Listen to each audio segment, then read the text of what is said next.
पर्समा पैसा र हातमा झोला बोकेर बजारतिर होइन, काँधमा फरुवा बोकेर यसरी सानो बारीमा पनि हामीले सब्जीहरू लगायौँ भने झोला बोकेर बजार जानु पर्दैन। बजार गएपछि पैसा पनि गोजी पनि रित्तिन्छ र बजारबाट खाएको विषाक्त तरकारी खाइसकेपछि हाम्रो हस्पिटलमा उठेका बिलहरूले त झन् हाम्रो घरबारी नै उठ्न सक्छ।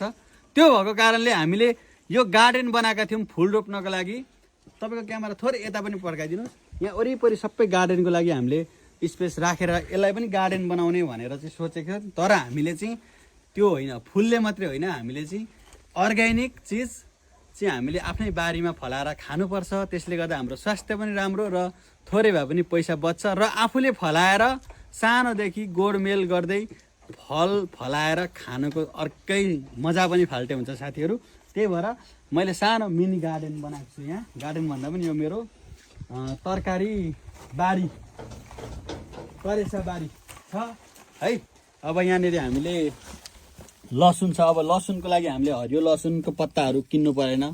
त्यहाँनिर चाहिँ प्याज, डल्लै खालको प्याज उम्रिन आँटेको प्याजलाई गाडेको, प्याजको पत्ता प्रशस्त छ।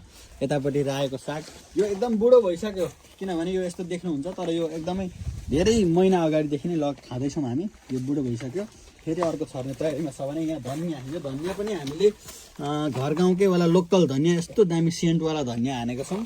र यो टमाटर पनि अहिले यहाँ हामी यसरी फल्दैछ हल्का। अब यो बिस्तारै हुन्छ, यहाँ पनि फल्दैछ। यसलाई हामीले काटछाट गर्दैछौँ भने यहाँ यो अर्ग्यानिक हाम्रो काउली, विभिन्न यो ब्रोकाउली, अर्को फुलकोपी, अर्को बन्दा सबै मिलाएर हामीले लगाएको छौँ भने यहाँनिर छ। अब हरियो साग खानु पऱ्यो नि त होइन। अब यसलाई सलादको लागि खाने यो चाइनिज साग। अब यो सागैको बिचमा हामीले चाहिँ यो फर्सी पनि लगाएको छौँ। यो साग खाइसकेपछि यो फर्सी फल्छ।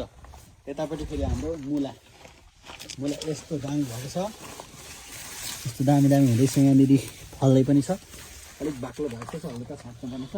यसको छेउमा फेरि हाम्रो यता चाहिँ गाजर, सलादहरू खान, सब्जी खानको लागि त्यस्तो त्यस्तो छ।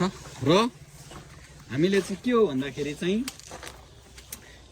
यो चाहिँ हामीले खासमा फुलबारी बनाउनको लागि बनाएको ठाउँमा चाहिँ हामीले सब्जी रोप्नुको कारण के हो भने अलिकति थोरै भए पनि हामीले चाहिँ अब बजारमा किन्दै नकिन्ने भन्ने त हामीले त सकिँदैन। किनभने सबै भेराइटीहरू अब कहिले के खान मनपर्छ होला, कहिले के खान मनपर्छ, तर त्यो हामी सबै कुराहरू फलाउन नसके तापनि विशेष गरी आफूलाई चाहिने कुराहरू डेली युजमा जस्तै धनियाँ भयो, प्याजका पत्ता, रायोको साग, टमाटर, साधारण कुराहरू चाहिँ हामीले फलायौँ भने हाम्रो एक त हामीले यहाँनिर थोरै भए पनि श्रम गरिन्छ। त्यो भएको कारणले चाहिँ हामीलाई शारीरिक कसरत पनि हुन्छ भन्ने हिसाबले हो होइन।